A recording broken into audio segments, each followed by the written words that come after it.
वारी सुरू होण्याआधीच इंद्रायणी नदीत असं घडलं ज्यामुळे अख्खा महाराष्ट्र हादरला.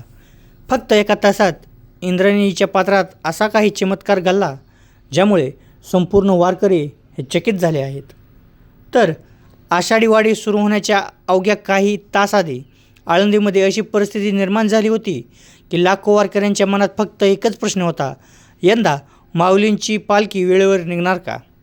तर गेल्या 2 ते 3 दिवसापासून झालेल्या मुसळधार पावसामुळे इंद्रायणी नदी ही भरून वाहत होती.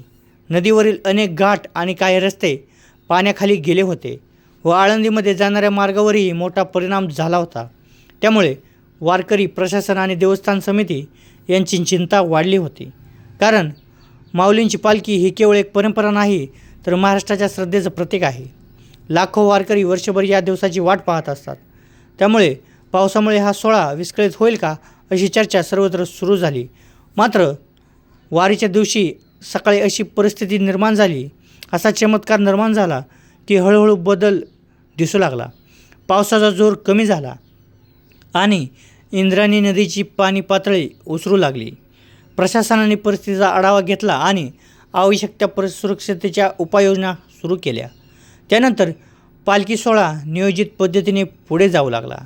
ही बातमी समजतात वारकऱ्यांमध्ये पुन्हा उत्साह संचारला. वारकऱ्यांच्या मते हा माऊलींचा चमत्कारच आहे असं सर्वांना वाटू लागले.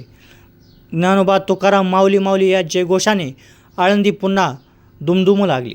अनेक वारकरी याला माऊलीची कृपा मानत होते, तर काहींनी हा निसर्गातील अचानक झालेला बदल सांगितल्याचं चित्र निर्माण झालं.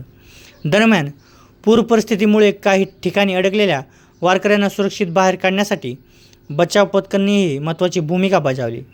प्रशासन, स्वयंसेवक आणि स्थानिक नागरिकांनी एकत्रितपणे परिस्थिती हाताळली व अखेरीस सर्व अडचणींवर मात करत ज्ञानेश्वर माऊलींची पालखी परंपरेप्रमाणे मार्गस्थ झाली.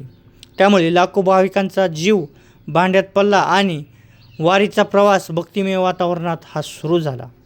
व या संपूर्ण घटनेतून एक गोष्ट मात्र स्पष्ट झाली, अडचणी कितीही मोठ्या असल्या तरी श्रद्धा, संयम आणि योग्य नियोजन असेल तर संकटावर मात करता येते.